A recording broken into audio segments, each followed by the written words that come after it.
नमस्कार दोस्तों, आज के इस एक्सप्लेनर में हम भारत के हृदय स्थल यानी उत्तर के विशाल मैदानों की यात्रा करने वाले हैं। आज हम समझेंगे इनकी उत्पत्ति, फैलाव और इनका बेहतरीन भौगोलिक वर्गीकरण।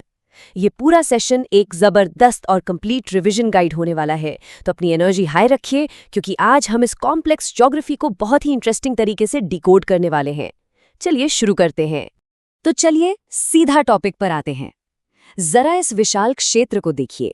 ये भारत का वो हार्टलैंड है जिसे किसी ईंट या पत्थर से नहीं बल्कि पूरी तरह से नदियों के फ्लो और समय ने मिलकर तराशा है।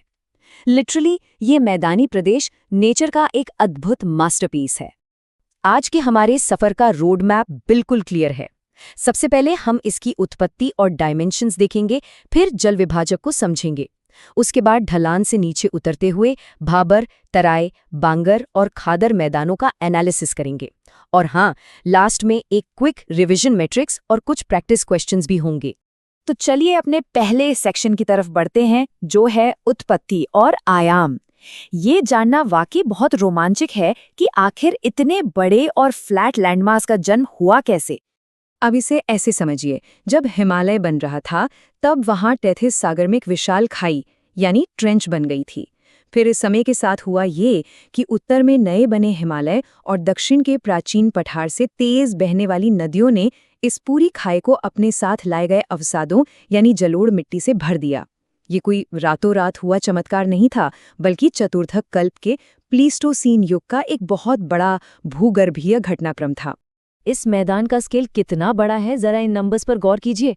सिंधु नदी से लेकर गंगा ब्रह्मपुत्र के मुहाने तक इसकी टोटल लेंथ 3200 किलोमीटर्स है, जिसमें से 2400 किलोमीटर तो सिर्फ हमारे भारत में ही है। इसकी औसत चौड़ाई 150 से 300 किलोमीटर तक है। लेकिन जो बात सच में हैरान करती है वो है इसकी गहराई, जो कि 1 से 2 किलोमीटर तक है। जरा इमेजिन कीजिए, मिट्टी और अवसादों की इतनी गहरी परत, और समुद्र तल से इसकी औसत ऊंचाई महज 200 मीटर है, जो इसे एकदम फ्लैट बनाती है। इन विशाल डायमेंशंस को समझने के बाद अब हम दूसरे सेक्शन पर आते हैं, जल विभाजक और इसका मुख्य वर्गीकरण। देखिए, कोई भी मैदान एकदम एक जैसा नहीं होता।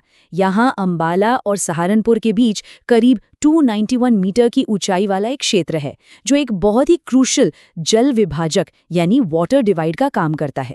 सिंपल शब्दों में, ये वो ऊंची जमीन है जो पश्चिम की ओर सतलज नदी सिस्टम और पूर्व की ओर यमुना नदी सिस्टम के पानी को दो अलग अलग दिशाओं में बांट देती है।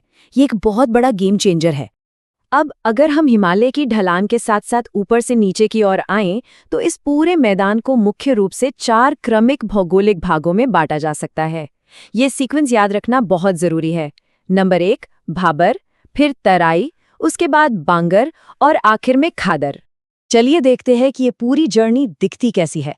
जैसे ही नदियां ऊंचे पहाड़ों से नीचे आती हैं, सबसे पहले वो तलहटी में बड़े बड़े पत्थर जमा करती हैं, जिसे भाबर कहते हैं। इसके ठीक नीचे नदियां फिर से सतह पर फैल जाती हैं, जो है तराई प्रदेश। और आगे बढ़ने पर हमें मिलते हैं जलोढ़ मैदान, यानी ऊंचाई वाला बांगर और नदी के एकदम पास वाला खादर। अंत में नदियां समंदर में मिलने से पहले एक डेल्टा बनाती हैं। तो इस सीक्वेंस को ध्यान में रखते हुए अब हम अपने तीसरे सेक्शन में शिवालिक के ठीक दक्षिण में स्थित भाबर और तराई क्षेत्रों को जरा डिटेल में डिकोड करेंगे। जरा सोचिए, एक पूरी की पूरी नदी अचानक से गायब हो जाए। कोई जादू नहीं, यही भाबर प्रदेश की असलियत है। शिवालिक के ठीक साउथ में 8 से 10 किलोमीटर चौड़ी एक पट्टी है। जब नदियां पहाड़ से तेजी से नीचे उतरती हैं तो अपने साथ बहुत बड़े बड़े कंकड़ पत्थर लाकर यहाँ बिछा देती हैं। इन पत्थरों के बीच इतनी ज्यादा जगह होती है कि पानी सीधा नीचे चला जाता है। रिजल्ट, नदियों का सारा पानी इन पत्थरों के नीचे से बहने लगता है और सतह पर नदियां पूरी तरह अदृश्य हो जाती हैं। है ना कमाल की बात? लेकिन घबराइए मत, नदियां हमेशा के लिए गायब नहीं होती। भाबर के तुरंत बाद एक 10 से 20 किलोमीटर चौड़ी पट्टी आती है, जिसे तराई प्रदेश कहते हैं। यहाँ आकर वो अंडरग्राउंड पानी अचानक फिर से धरातल पर प्रकट हो जाता है। अब क्योंकि पानी का कोई फिक्स चैनल नहीं होता, तो ये पूरे इलाके में फैलकर इसे एक दलदली और घने जंगलों वाला क्षेत्र बना देता है। इस नमी की वजह से यहाँ मच्छरों का भारी प्रकोप रहता है। हिस्टोरिकली बात करें तो आज़ादी के बाद पाकिस्तान से आए प्रवासियों को बसाने और खेती के लिए यही तराई की जमीन जंगलों को साफ करके दी गई थी। अब दलदल से बाहर निकलते हैं और अपने चौथे सेक्शन की तरफ बढ़ते हैं, जलोढ़ मैदान यानी बांगर और खादर। एग्रीकल्चर के हिसाब से ये सबसे इम्पॉर्टेंट हिस्सा है। ये जलोढ़ मैदान पूरी तरह से नदियों के लाए गए सेडिमेंट से बना है, लेकिन ये पूरा मैदानी हिस्सा एक जैसा बिल्कुल नहीं है। मिट्टी कितनी पुरानी है और वहां तक बाढ़ का पानी पहुंच पाता है या नहीं, इसके बेसिस पर ये क्लियरली दो हिस्सों में बंट जाता है। पहला है बांगर, जो पुरानी जलोढ़ मिट्टी है, और दूसरा है खादर, जो बिल्कुल फ्रेश नई जलोढ़ मिट्टी से बनता है। इन दोनों में फर्क बहुत साफ है। बांगर प्रदेश थोड़ा ऊंचाई पर होता है, इसलिए यहाँ नदियों की बाढ़ का पानी जनरली नहीं पहुंच पाता। नतीजतन यहाँ खेती के लिए किसानों को ट्यूबवेल या नहरों पर डिपेंड रहना पड़ता है।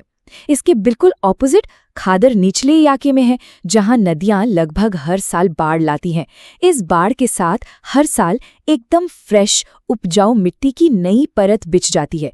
इसीलिए बिना ज्यादा कृत्रिम सिंचाई के भी खादर का इलाका खेती के लिए एक तरह से वरदान है। अब बांगर प्रदेश खेती के लिए अच्छा तो है, लेकिन यहाँ कुछ सीरियस प्रॉब्लम्स भी हैं। जब बांगर में जरूरत से ज्यादा सिंचाई की जाती है तो कैपिलरी एक्शन की वजह से मिट्टी के ऊपर एक सफेद नमक की परत जम जाती है। इसे रेह या कल्लर कहते हैं, जो मिट्टी की क्वालिटी को पूरी तरह खराब कर देता है। इसे ठीक करने के लिए जिप्सम का यूज करना पड़ता है। इसके अलावा एक और इंटरेस्टिंग फीचर है भूड़। जब हवा से मुलायम मिट्टी उड़ जाती है तो पीछे सिर्फ चूने वाले कंकड़ बच जाते हैं। ये भूड़ वाला इलाका आपको मेनली गंगा और रामगंगा नदियों के बीच देखने को मिलेगा।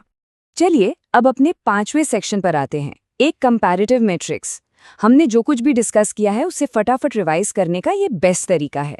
ये मैट्रिक्स आपके लिए एकदम परफेक्ट चीट शीट है। मिट्टी को देखिए, भाबर में मोटे पत्थर, तराई में दलदल, बांगर में पुरानी जलोढ़ और खादर में नई जलोढ़।